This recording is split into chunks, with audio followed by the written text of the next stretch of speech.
오늘도 영혼의 쉼터에 오신 여러분을 사랑하고 축복합니다. 한 주간도 평안하셨지요? 시편 41편은 패역한 인간과 우리를 도우시는 구원의 하나님을 선포합니다.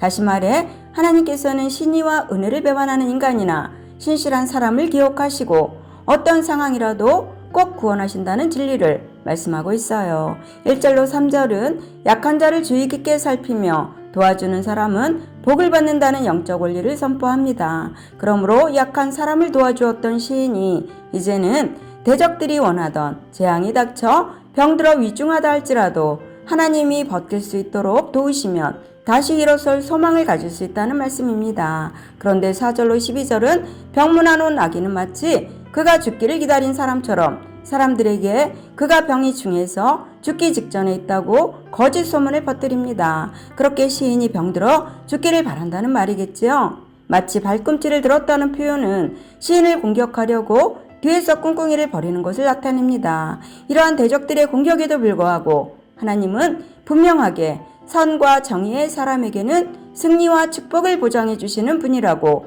교훈합니다. 그리고는 하나님께 자신의 영혼, 곧 자신의 생명을 고쳐달라고 기도하며 자신의 죄가 머리털보다 많다고 얘기합니다. 그런데 여기서 말하는 죄의 의미는 단순히 삶에서 짓는 죄를 말한다기보다는 우리가 하나님의 은혜가 절대로 필요한 연약한 인간임을 인정하고 고백하는 말로 해석해야 합니다. 13절에 있는 성령은 본래부터 시편 41편에 있던 것은 아니지만 이 성령을 추가함으로써 시인의 고백은 이스라엘의 고백으로 확장됩니다. 다시 말해서 이제는 개인의 하나님이 아니라 이스라엘을 공동체의 하나님으로 높임을 받으시고 이런 의미에서 시인은 이스라엘을 대표하고 있습니다.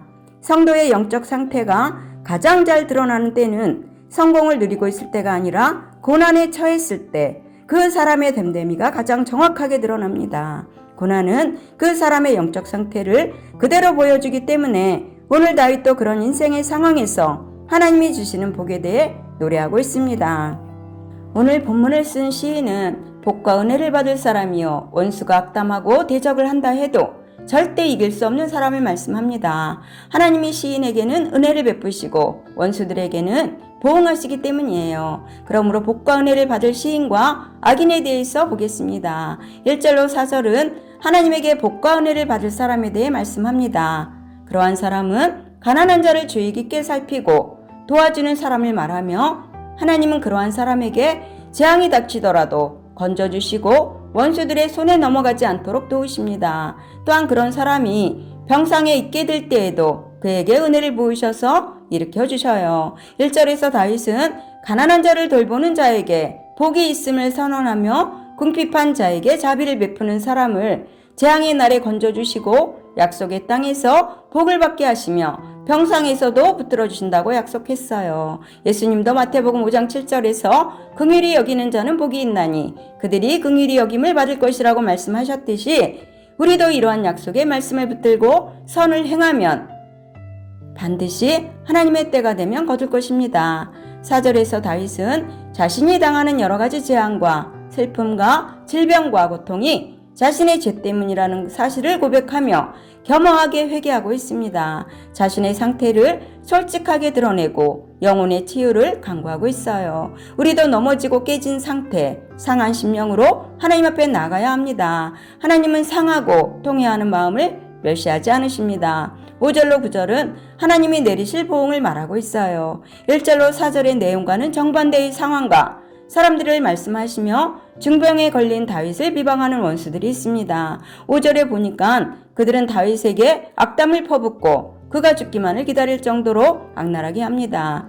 다윗이 다시는 일어나지 못할 거라는 거짓 소문을 퍼뜨린다는 것은 왕의 자리에서 끌어내리려는 음모를 실행했다는 뜻이에요. 하나님에게 복과 은혜를 받은 사람을 대적하려는 악인을 말하는 것이지요. 악인들은 시인을 해칠 계획을 세우는 사람들이며 뒤에서 수군거리는 자입니다. 심지어 친구라고 하던 사람까지 대적의 편으로 돌변하는 상황으로 벌어집니다. 그럼 어째서 복을 받은 시인에게 저주가 함께 오는 것일까요? 우리도 이런 상황을 만나면 너무나 절망적이겠지요. 시인도 너무 절망적이고 이해할 수 없는 일에 아마도 눈앞이 캄캄했을 것입니다. 하지만 시인의 심정과 고백은 그렇게 끝나지 않죠. 그야말로 하나님이 앞으로 하실 일을 기도 응답을 통해 본 것처럼 선포하기 시작합니다. 10절로 13절에서 말하기를 다윗은 하나님에게 은혜를 구하며 자신이 그들에게 보복할 수 있게 해달라고 간구합니다. 그는 원수가 자기를 이기지 못할 것이라고 확신해요. 왜냐하면 그는 반역한 자에게 자비를 베풀고 자기 죄를 고백했기에 하나님이 자신을 기뻐한다고 생각했기 때문이에요. 여기서 보복이란 개인적인 차원의 것이 아닙니다. 아무리 많은 사람이 시인을 대적한다 하더라도 그들의 악한 속셈과 흉계는 결코 시인에게 미치지 못할 것이라 선포해요. 비록 시인이 기도의 형태로 하나님의 은혜와 악인에게 행하실 보응을 구하고 있지만 사실상 확신에 찬 선언과 같기 때문입니다. 다윗은 하나님이 자신을 온전하게 붙드시고 영원히 주님 앞에 세우실 것을 확신하며 영원토록 하나님의 보호 안에서 안전할 것을 믿고 있습니다. 죽음의 질병과 원수들의 핍박을 겪는 그에게 하나님께서 구원을 베푸시고 승리를 주실 것을 믿으며 하나님을 높였어요. 우리도 하나님의 은혜를 생각할 때 하나님을 찬양하지 않을 수 없겠지요. 하나님은 우리를 고난 중에 돌보시고 원수들을 이기게 하시기 때문이에요. 하나님은 오늘도 내일도 영원토록 찬양받기에 합당하신 존귀한 분이십니다. 결론입니다. 다윗은 심각한 고통 속에서도 겸손한 마음으로 하나님을 부르며 하나님의 은혜를 구하는 삶을 모범으로 보여주었어요. 그는 약한 자들을 돌보았고 자신을 있는 그대로 하나님께 내놓았으며 자신을 대적하는 원수와 배신자들에게 하나님의 공의가 임하기를 간구했습니다.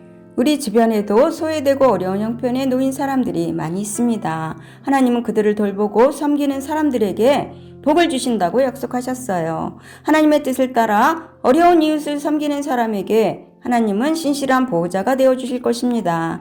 그러므로 복된 삶을 원하신다면 먼저 하나님의 뜻을 구체적으로 실천하는 순종의 삶을 살아야 할 것입니다. 그러할 때 하나님은 복과 은혜를 베푸시고 승리의 삶으로 여러분을 이끌어 주실 것입니다. 이러한 은혜가 영혼의 쉼터를 사랑하시는 모든 분들에게 임하시기를 예수님의 이름으로 축원합니다. 아멘. 사랑합니다.